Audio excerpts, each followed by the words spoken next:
Hey guys, good afternoon. It is Pastor John. Oh, so glad you're able to join me today as we continue our journey with Jesus in the Gospel of St. Luke. If you remember, in our last episode, Jesus was blessed by Anna.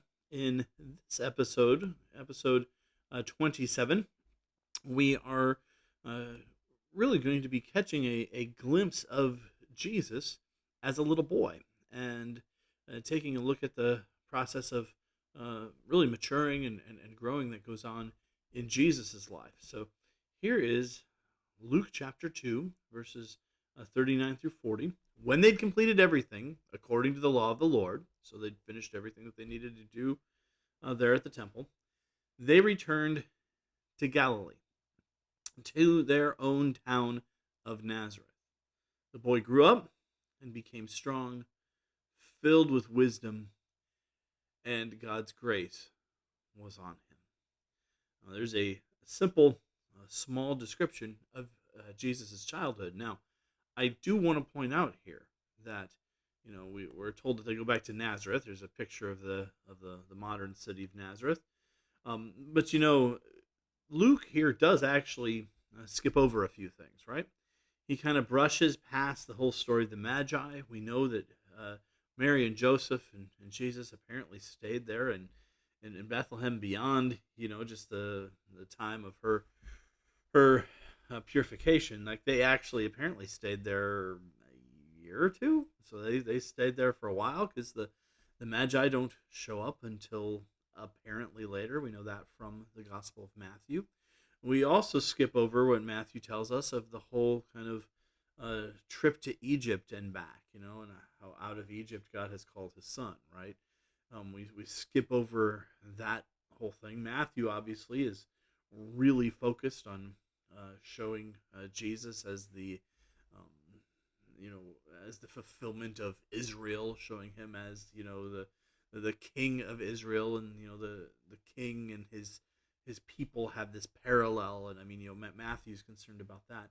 That isn't Luke's primary focus, so he actually skips over that entire story. So here, in just these couple verses that we're looking at today, we actually have quite a few years, all the way until the death of Herod the Great, when they'd completed everything according to the law of the Lord. You put a parenthesis there, which Matthew does, and does all the stuff that happens in the book of Matthew.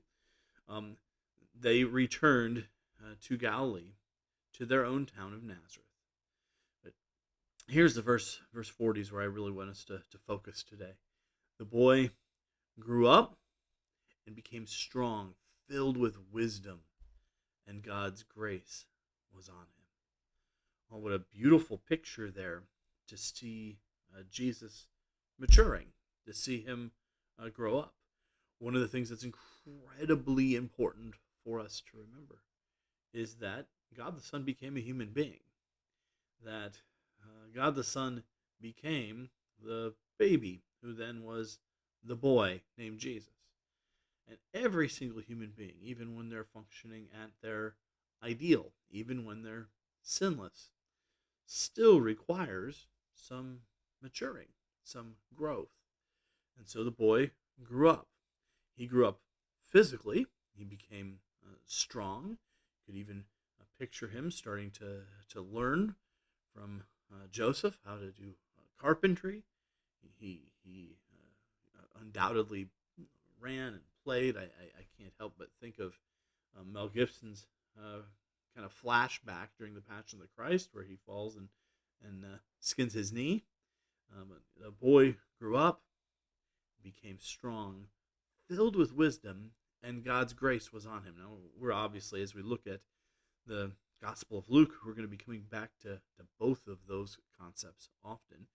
We've already have had hints of God's grace, and that's going to be a theme which Luke is going to develop throughout the entire Gospel. But I do want us to focus just briefly here on this word, wisdom. Wisdom. Sophia. Wisdom. Wisdom can have the sense of cleverness or skill at doing some kind of craft. It can have a sense of sound judgment, of really practical intelligence. of learning, both speculative learning, but also kind of natural, the natural world. The idea of Sophia is really the sense of not just having knowledge, but of knowing how to apply knowledge. That's really the sense that this word is used. And I want to point out something. I want us to see here that this idea of Jesus being filled with wisdom is actually going to be an incredibly important concept also throughout the Gospel of Luke. Proverbs chapter 8, verses 30 through 31 does something that's kind of common in Jewish literature. It's sort of the personification of wisdom, particularly the personification of the wisdom of God. Many of us have read before Proverbs 8 and the story there of Lady Wisdom versus woman folly, right? And that personification of the wisdom of God. Well, listen to the description here of wisdom out of Proverbs chapter 8, verses 30 and 31. I was a skilled craftsman beside him. I was his delight every day, always rejoicing before him. I was rejoicing in his inhabited world, delighting in the human race. Well, we'll look at this more as we go through Luke, and in fact, I have in my upcoming sermon series, Audacious Claims, we're going to be looking at Jesus' claims about himself. So if you can even join us through Facebook Live or in person, we'll be discussing this, the idea of Jesus, one of the pieces of his high Christology, one of his pieces of his perspective of himself, of his self-claims, of those audacious claims that he makes, is that he makes the claim really to be the wisdom of God incarnate. And you can go back and study Proverbs 8. Well, actually, like I said, on Sundays coming up here, probably in about, 12 weeks, something like that, we'll be looking at Proverbs 8 together on Sunday morning. So I encourage you to definitely be sure to check that out. But I do want to point out here that Jesus is, even as a boy, filled with wisdom.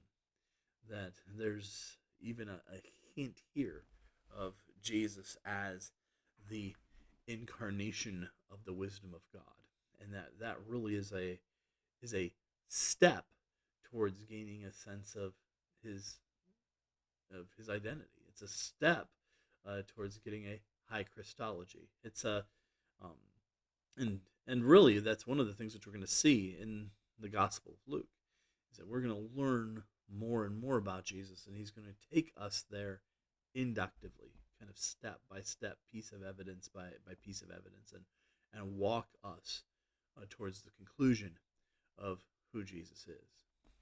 Well, as we have thought here a little bit about, Jesus and his maturing and his wisdom, of course, that leads us to a good question of application in our lives.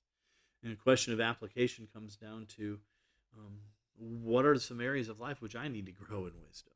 What are some areas where I desperately need Jesus' wisdom to speak into my life? What are some areas of my life where I really need to mature, where I still need to grow, where I'm not yet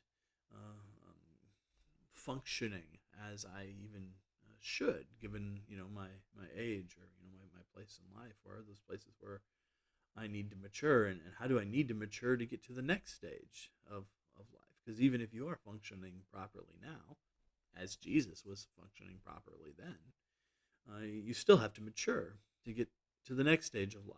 So that question of maturity and of growth, and how we go about becoming who God desires for us to be, that's really at the center of Dr. Wilder's life model. That's really his focus, is looking at those kind of stages of maturity.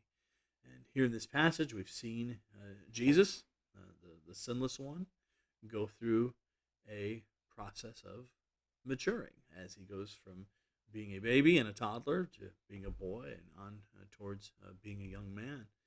So it's good for us to know that even if we were perfect, which we're not. But even if we were perfect, we'd still have steps of maturing that we need to take in our life. So, what are those maturity steps that you need to take today as you follow Jesus? Jesus gives us, as always, a terrific example here of what it means to be the people who God desires for us to be. Well, hope you have a wonderful day. The Lord Jesus bless you, and keep following Jesus.